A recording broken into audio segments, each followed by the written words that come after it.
कमल को देंगे। क्यों देंगे? हाँ? क्यों देंगे उसका मतलब क्या? कमल में तो कमल को देंगे। कमल को देंगे आप कुछ तो मतलब आपके मन में होगा ना कमल को। हमारे लिए अच्छा करे, हम अच्छे से देंगे। साहेब नरेंद्र मोदी आमचे महायुतीचे उमेदवार कपिलजी पाटील साहेब भिवंडी लोकसभा मतदारसंघामध्ये उमेदवार आमचे आहेत आणि आम्ही कमळालाच मत देणार आणि कपिल पाटील साहेबांना आम्ही भरघोस मताने निवडून आणणार। कारण की कपिल पाटील साहेबांचं 10 वर्षामध्ये चांगलं काम पाहतोय आम्ही आणि त्या कामाच्या मध्ये त्यांना आम्ही मत करणार। तेच त्यांचं 10 वर्षापासून चांगलं काम पाहतोय त्यामुळे त्यांनाच। 10 साल में जो देखा है विकास का नाम ही नरेंद्र मोदी है और नरेंद्र मोदी के नेतृत्व में हमारे माननीय केंद्रीय मंत्री कपिल पाटील साहेब आज फॉर्म नॉमिनेशन करने के लिए जाए। मागच्या 10 वर्षात खूप सारे आमच्या भिवंडीत कामं केलेली आहेत। आपल्या गावाखेड्यांमध्ये पण बघून येऊ शकता, पूर्ण रस्त्याचं RCC कॉन्क्रीट झालेलं आहे, पाण्याच्या टाक्या आलेल्या आहेत। मत काय देणार? कपिल पाटीलला मत द्यायचं कारण की ते आम्हाला खूप सहयोग करतात। ते जे आमच्या एरियात अडचण असतात ते आम्हाला येऊन चांगल्या रीतीने बोलून आज इतका मोठा जल्लोष आहे हा भाजपचा, त्याच्यामध्ये आम्हाला कुठलीही प्रकार शंका नाही। साहेब यावेळी निवडून कपिल पाटिल की पहली बात तो जीत करना है और सबसे माना जाना उम्मीदवार है कपिल पाटिल, जो 10 साल से काम करके आ रहा है और सब पब्लिक को दिख रहा है, उसमें कोई दो बात नहीं है, इसलिए कपिल पाटिल को वोट देना है।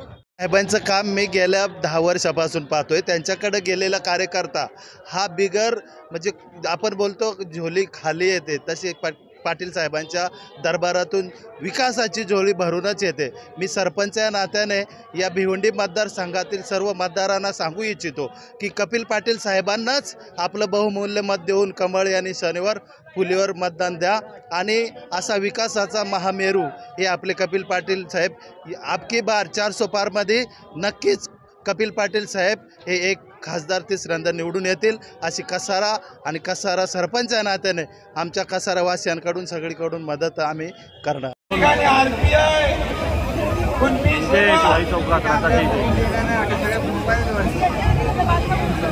समाजवादी संघटना मनसे विश्वनाथ पाटील आणि कृती सेना रिपाई जोगेंद्र कवाडेगड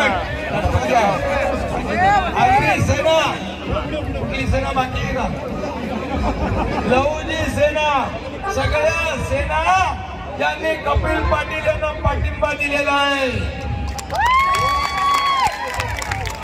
आणि म्हणून गेले 10 वर्ष मोदीजींनी देशात केलेलं काम जे काँग्रेसला 50-60 वर्षात जमलं नाही ते मोदीजींनी 10 वर्षात करून दाखवलेलं आहे आणि म्हणून 24 तास काम करणारा प्रधानमंत्री पाहिजे की थोडा उकाडा गरमी आली की विदेशात जाणारा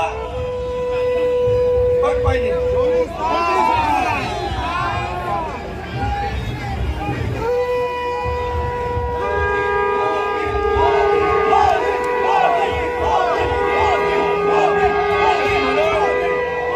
या ठिकाणी ज्यांच्याकडे नीती नाही, नियत नाही, निर्णय नाही, नेता नाही, आपल्याकडे नेता मजबूत आहे मोदीजींच्या रूपाने, आपल्याकडे निर्णय आहे, नियत आहे।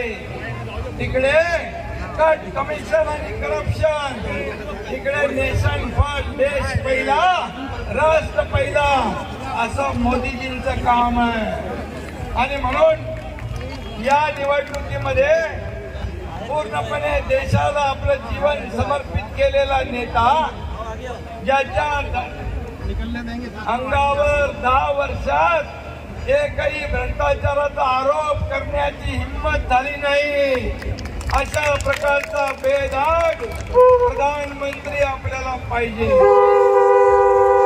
बांधलं आपले सगळ्यांचं स्वप्न होतं ना,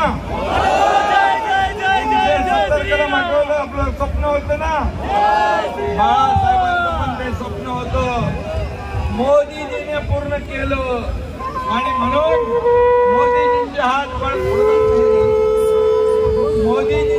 बळकट करण्यासाठी ही निवडणूक फक्त कपिल पाटील आणि भिवंडी लोकसभेची नाही आहे, ही निवडणूक देशाचा नेता निवडण्याची आहे, ही निवडणूक देशाच्या विकासाची आहे, ही निवडणूक देशाच्या प्रगतीची आहे, ही निवडणूक सर्वसामान्य माणसाच्या आयुष्यामध्ये बदल घडवणारी निवडणूक आहे। आणि म्हणून मोदीजीने या देशातल्या 80 कोटी जनतेला रोटी कपडा मकान दिलाय, मग कोणाला मतदान करणार?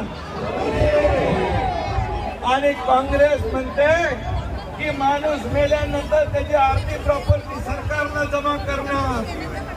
तुमची प्रॉपर्टी तुमच्या मुलाबाळांसाठी ठेवता तुम्ही, मग काँग्रेसचा डोळा तुमच्या प्रॉपर्टीवर आहे, मग अशा काँग्रेसला निवडून देणार?